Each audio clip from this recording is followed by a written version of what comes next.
Pada video kali ini saya akan berbagi informasi mengenai motor matic ini teman-teman. Mungkin teman-teman yang punya motor matic, baik itu Honda, Yamaha, Suzuki atau yang lainnya, kadang merasakan pas tarikan awal atau kita mau jalan itu terasa getar atau gredek, biasanya seperti itu. Mungkin teman-teman para mekanik lah ya, yang udah berpengalaman, apalagi itu udah suatu penyakit yang sering ditemukan. Nah, di sini saya akan berbagi informasi atau berbagi pengalaman aja sih teman-teman, mengenai bagaimana caranya menghilangkan getar atau mengatasi getar atau gredek pada motor matic yang pernah saya lakukan, dan saya lakukan itu tanpa ganti komponen nih teman-teman. Pengen tahu gimana caranya? Simak terus videonya ya. Ini kita akan buka dulu bagian koplingnya teman-teman. Nanti kita akan lihat kondisi koplingnya, kampas koplingnya seperti apa, dan kita akan cek semuanya. Kita buka dulu koplingnya.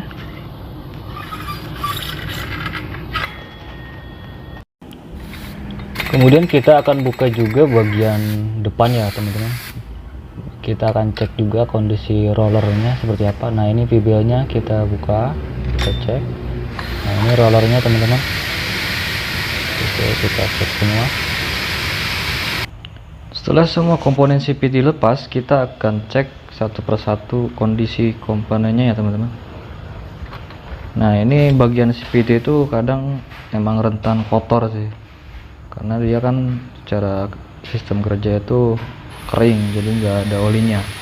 Ini kita akan bersihkan, karena kotoran itu yang sangat berpengaruh terhadap mengakibatkan getar gitu.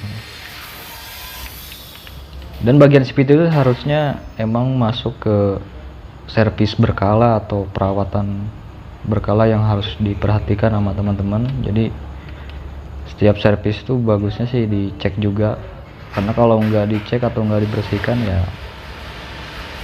makin lama makin kotor atau mengakibatkan ya salah satunya itu getar atau gredek ketika tarikan awal. Nah, ini ada rumah rollernya. Kita akan cek dulu kondisinya rumah rollernya udah aus apa enggak. Itu ada bosnya juga.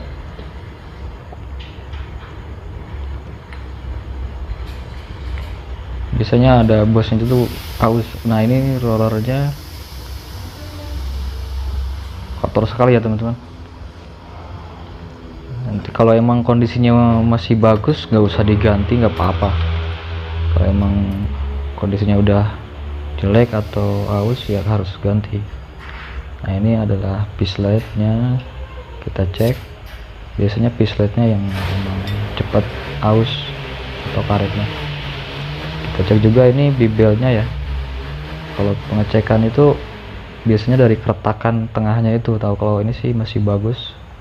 Dan untuk standar penggantian bibel itu standarnya itu sekitar 24.000 km, tapi tergantung pemakaian juga sih. Yang paling utama tuh ini teman-teman, ini adalah rumah kopling, jadi kondisinya itu harus diperhatikan. Kadang banyak teman-teman mekanik mungkin ya yang mengakalin untuk menghilangkan getar itu dengan rumah koplingnya itu dibolongin, atau untuk menghilangkan kotoran biar jatuh sendiri, macem-macem sih. Nah, ini kampas koplingnya kita cek juga, lihat apakah emang masih tebal atau udah tipis. Kalau saya lihat sih ini masih tebal, nanti kita akan bersihkan aja.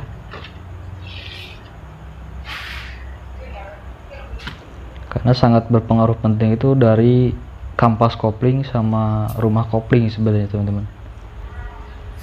Kita bersihkan dulu debu yang ada di CVT nya.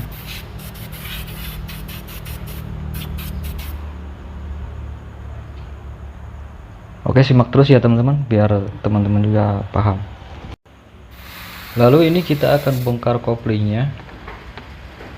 Kita akan cek, bongkar total ya koplingnya.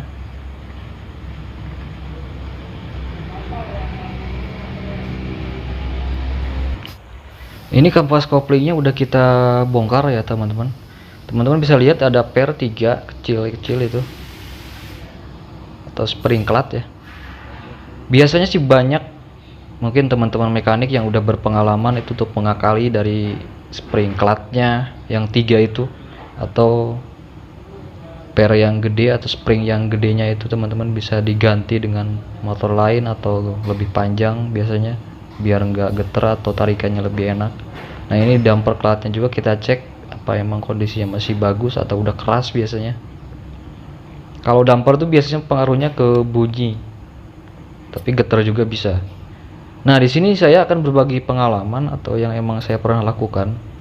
Jadi kalau kondisi komponen yang terutama kampas kopling ya sama rumah kopling itu masih bagus, tapi jadi nggak usah diganti, tapi bisa menghilangkan getar atau geredeknya.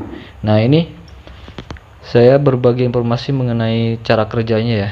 Jadi cara kerjanya itu ketika kita narik gas itu kampas kopling itu kebuka seperti itu teman-teman, geraknya. Nah ini kita coba ditempelkan ke rumahnya. Nah ketika digas itu kampas kopling kebuka dan nempel ke rumahnya, ke rumah koplingnya seperti itu.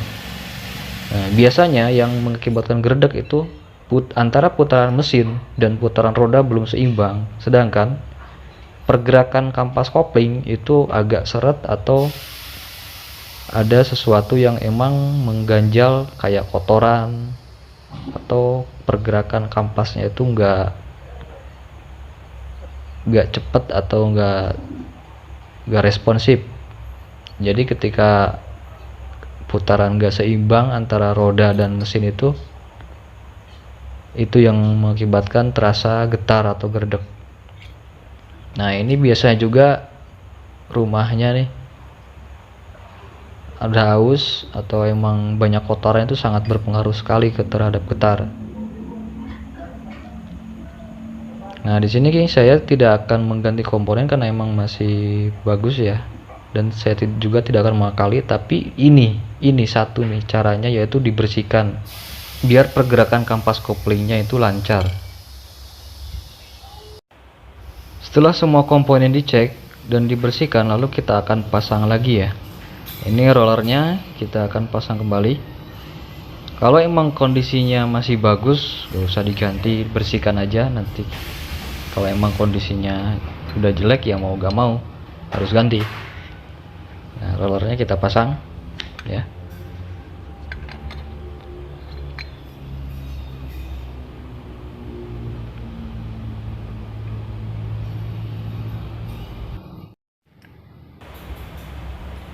Nah ini kemudian kita pasang kembali ya murnya teman-teman.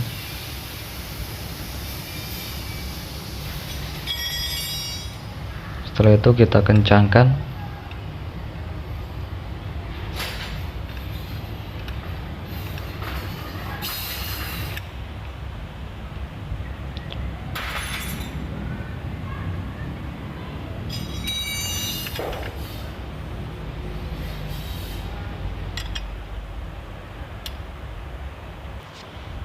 Kemudian kita pasang kembali bagian koplingnya ya, yang belakang, poli belakang.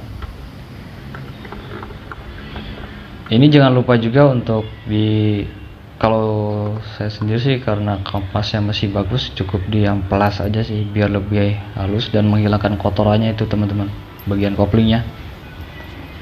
Kemudian pasang lagi rumah koplingnya.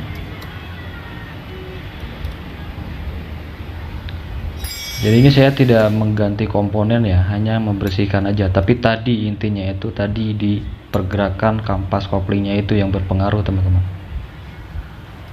Setelah semuanya dipastikan udah rapi, murnya udah kenceng, lalu pasang kembali, tutup CVT-nya. Mungkin demikian informasi dari saya, semoga videonya bermanfaat. Jika ada teman-teman yang ditanyakan, silakan cantumkan di kolom komentar. Jika suka silahkan like, dan jika mau berbagi silahkan share videonya. Demikian dari saya. Wassalamualaikum warahmatullahi wabarakatuh.